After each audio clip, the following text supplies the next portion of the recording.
Crimea's parliament convened this morning to endorse Sunday's referendum and formally apply to join Russia.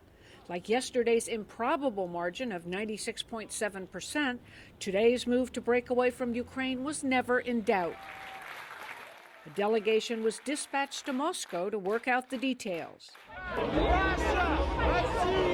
The swift action reflected the jubilation among Crimea's ethnic Russian majority, thousands of whom partied into the night Sunday. They packed the capital Simferopol's Lenin Square, chanting Rossiya under Russian flags whipping in a frigid north wind. On the streets this morning, we heard much the same. Justice has been restored, we've been returned to our country, and we're very happy. We didn't hear any sober reflection on the weighty questions of what comes next. Top on that list, what becomes of the Ukrainian military here? It's still under the command of the government in Kiev, which has denounced the referendum as illegitimate.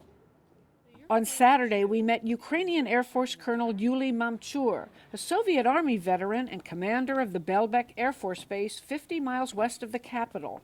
For 3 weeks, he and his men have held an uneasy standoff with pro-Russian forces surrounding them and most other military bases. His orders have been to secure his weapons and equipment, but avoid confrontation or bloodshed.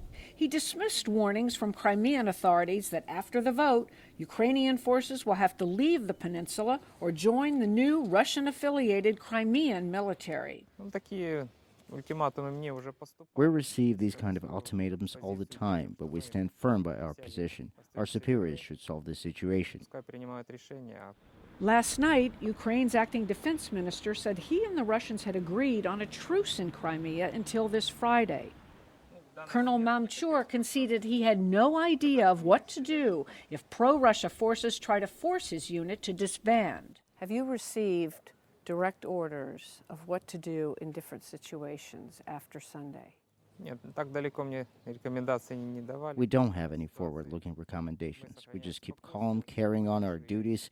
I have no more concrete instructions. Can you imagine joining the Crimean army? We're true to our oath. We will fulfill our constitutional duty to the end. There will be no transition to the Crimean army. But we heard something quite different yesterday from another Crimean Soviet Army veteran. Major Vladimir Kuzmenkov and other members of his paratrooper vets group were standing watch outside a polling place to prevent what he called provocations. I asked him if Crimea votes to join Russia, who will take charge of securing the peninsula? We're not worried about that. We'll find a common language with Russian paratroopers who will come here. I don't think any security issues will arise if and when Crimea separates from Ukraine, because we have a lot of colleagues on the Russian side. What will happen to the Ukrainian army here? My professional opinion is that 80-90% of personnel of Ukrainian army in Crimea are native Crimeans, so they'll stay to serve here for the Republic of Crimea. If Crimea joins with Russia, they most likely would fall under Russian military command. The prospect of full Russian control stirs unease among the Muslim Tatars, descendants of the Ottomans who once ruled here but have suffered discrimination in Soviet and Russian times.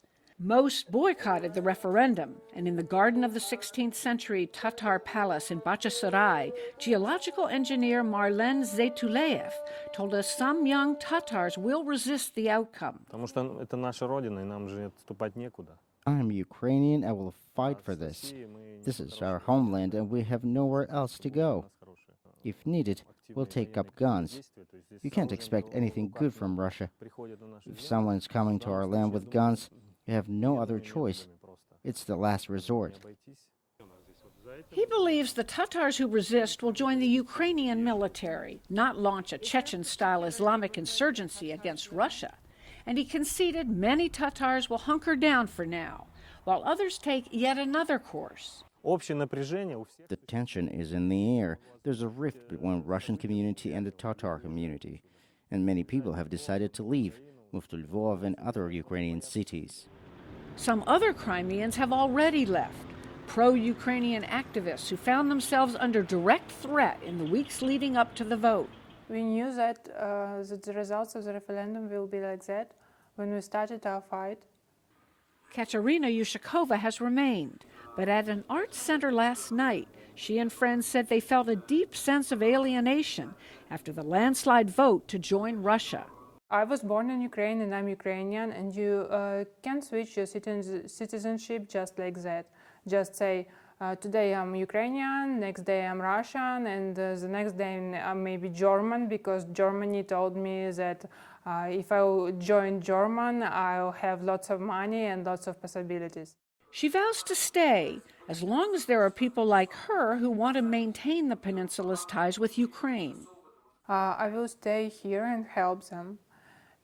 If not, I believe that I would leave myself as well, because I have been thinking for a long time that maybe I will be better if I'll go to Ukraine.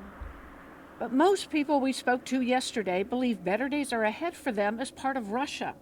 In the small village of Regina, with its old collective farm granary and a monument to Lenin proclaiming labor is an affair of nobility and heroism, music blared from the polling place in a cultural center and dance hall complete with a disco ball.